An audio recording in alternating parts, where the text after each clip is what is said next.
మాట్లాడతాను. Right. Calvary Satish గొప్ప బోధకుడా? నా దృష్టిలో కాదు. కల్వరి సతీష్ గొప్ప బోధకుడా? నా దృష్టిలో కాదు. కల్వరి సతీష్ గారు నా దృష్టిలో కాదు. ఎందుకంటే ఒక ఆవిని పెయిడ్ ఆర్టిస్ట్ని పెట్టి నన్ను చాలా పచ్చిబూతులు తిట్టించాడు దశంభాగాల గురించి మాట్లాడినందుకు. అంటే ఇప్పటివరకు నేను పబ్లిక్ లో మాట్లాడలేదు, ఫస్ట్ టైం నేను మీకు చెప్తున్నా ఈ విషయాన్ని. ఓకే. చాలా పచ్చిబూతులు తిట్టించాడు. ఆవిడ ఎంత దారుణంగా నన్ను తిట్టిందంటే వీడియోలో చాలా భయంకరంగా తిట్టింది. తిడితే అసలు దీని వెనక ఎవరున్నారు, ఈవిడ ఎవరు, నన్ను ఎందుకు తిడుతుంది నాకు తెలియదు. నా ఫ్యామిలీని కూడా తీసుకొచ్చి తిట్టింది. ఆవిడకి ఏమీ తెలియదు నా ఫ్యామిలీ గురించి. అయినా ఇష్టం వచ్చినట్టు నా ఇంట్లో వాళ్ళ గురించి అది మాట్లాడి తిట్టింది ఆవిడ. తిట్టిన తర్వాత ఇంతకీ ఎవరున్నారు దీని వెనక నాకు అర్థం కాల. సతీష్ కుమార్ ఛానల్లో కమ్యూనిటీలో పోస్ట్ చేశారు ఈ వీడియోని. ఓకే. పోస్ట్ చేస్తే అరే అనుకునే లోపు తీసేశారు. నేను స్క్రీన్ షాట్ కొట్టాను, అది ఆ పాత మొబైల్లో ఉంటుంది, చూపిద్దాను మీకు. అది స్క్రీన్ షాట్ తీశాను నేను చాలా సంవత్సరాల కిందట, ఇది 4-5 ఇయర్స్ అవుతుంది. ఓకే. అప్పుడు తర్వాత తీసేశారు, సతీష్ కుమార్ ఛానల్ నుంచి తీసేశారు, కలవరి సతీష్ కుమార్ హైదరాబాద్. తీసేస్తే ఇతనేమైనా చేపించాడా అని నాకు డౌట్ అయితే ఉండేది మనసులో. సరే ఈవిడ ఎవరైనా భవిష్యత్తులో కనబడితే ఈవిడ మాట్లాడదాం అని అనుకున్నాను. కొన్నాళ్ళ తర్వాత ఆవిడే మా మినిస్ట్రీ నెంబర్కి ఫోన్ చేసింది. వేరేది రివీల్ చేయను, నా దగ్గర ఇప్పటికీ ఆడియో రికార్డింగ్ కూడా ఉంది, ఎవిడెన్స్ ఉంది. ఎవిడెన్స్ లేకుండా నేను ఏది మాట్లాడను. సో ఆవిడ నాకు ఫోన్ చేసి తప్పు అయిపోయిందండి, నేను చాలా తప్పు చేశాను, దానికి ప్రతిఫలం అనుభవిస్తున్నాను, నా కూతురు చచ్చిపోయింది, నేను ఇప్పుడు చాలా బాధలో ఉన్నానండి, మిమ్మల్ని అన్యాయంగా దూషించాను, నన్ను క్షమించండి, మీ గురించి నాకు ఏమీ తెలీదు, చాలా తప్పుగా మాట్లాడానండి మీ గురించి అని చాలా బోర్ నేడుస్తుంది. నేను అప్పుడు అడిగానమ్మా, అసలు నువ్వెవరో నాకు తెలియదు, నీ మీద నాకేం కోపం లేదు, ద్వేషం లేదు, నువ్వు తిట్టావులే, బాగా వైరల్ అయింది వీడియో అది. ఒక ఆడావిడ నన్ను తిట్టడం అంటే మరి వైరల్ అవుతుంది కదా, భయంకరంగా తిట్టింంది. మా బంధువులు కూడా నాకు వాట్సాప్లో పంపించేవారు, ఎవర్రా నేను ఇలా తిడుతుందంటే నాకు తెలీదు అన్నయ్య, నాకు తెలియదు మామయ్య అని మా బంధువులు కూడా చెప్పేవాడు. వాళ్ళు హిందువులే. పంపించాడు, పోనీ క్యాజువల్గా తీసుకున్నాను నేను. కొన్నాళ్ళు మా ఆవిడ ఏడ్చింది, ఎవరండి ఇలా తిడుతున్నారు, లైట్ తీసుకెళ్ళంటే పట్టించుకోకు, ఆవిడ ఎవరో మనకు తెలీదు, దానికి నువ్వు ఏడవలసిన పనే ఉంది, వదిలే అని చెప్పేసి నేను తన్ని ఓదార్చా.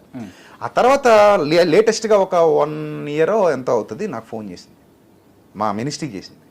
నేను పోతున్నా ఎక్కడికో మీటింగ్కి, కారులో మాట్లాడితే చెప్పింది, ఇలా జరిగిందండి, నేను అస్సలు మాట్లాడాలని అనుకోలేదు, వేరే వాళ్ళకని చెప్పి మీ గురించి నన్ను కూర్చోబెట్టి నా గురించి మాట్లాడించి మీకోసం నాకు చెడ్డగా మాట్లాడించి వీడియో పెట్టించారండి అని చెప్పింది.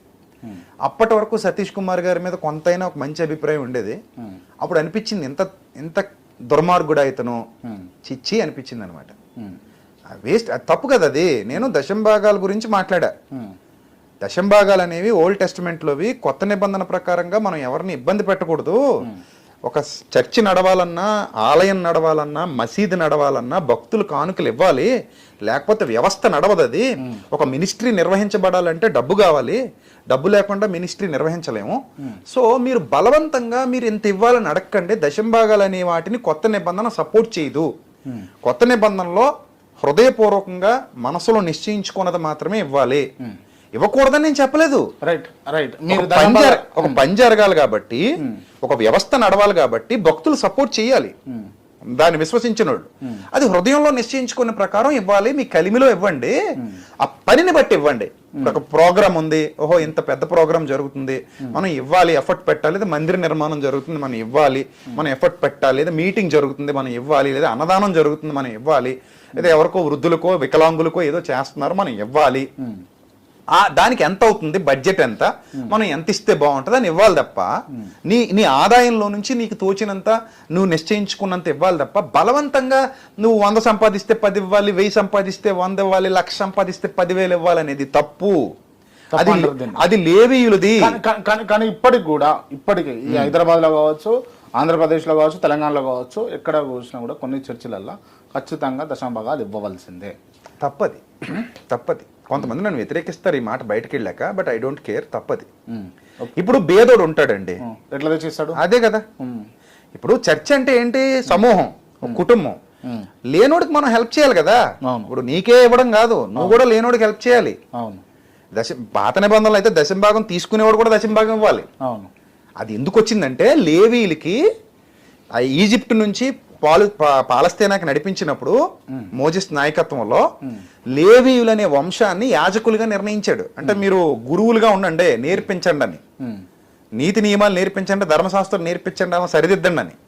అప్పుడు మరి మేము పని పాట చేసుకోం కదా పూజారులాగే మేము భక్తి పారవశ్యంలో ఉండి భక్తులందరికీ ఉపయోగపడే గుంపులో ఉంటాం మేము పని పాట చేసుకోవడానికి కుదరదు కదా మరి ఎప్పుడు అర్చన ఆచారాదుల్లో ఈ హోమాల్లో ఉండాలి ధర్మశాస్త్రం ప్రకారంగా Okay. సేమ్ మన పురోహితులు ఎలాగైతే యజ్ఞయాగాదులు ఉంటాయో ధర్మశాస్త్రంలో కూడా యజ్ఞయాగాదులు ఉంటాయి అవన్నీ చెయ్యాలి కదా అన్నప్పుడు మరి మీకు పని పాట చేసుకోవడం కుదరదు కాబట్టి వీళ్ళు ఇచ్చే దశంభాగాలు తీసుకుని మీరు బతకండి అంటాడు.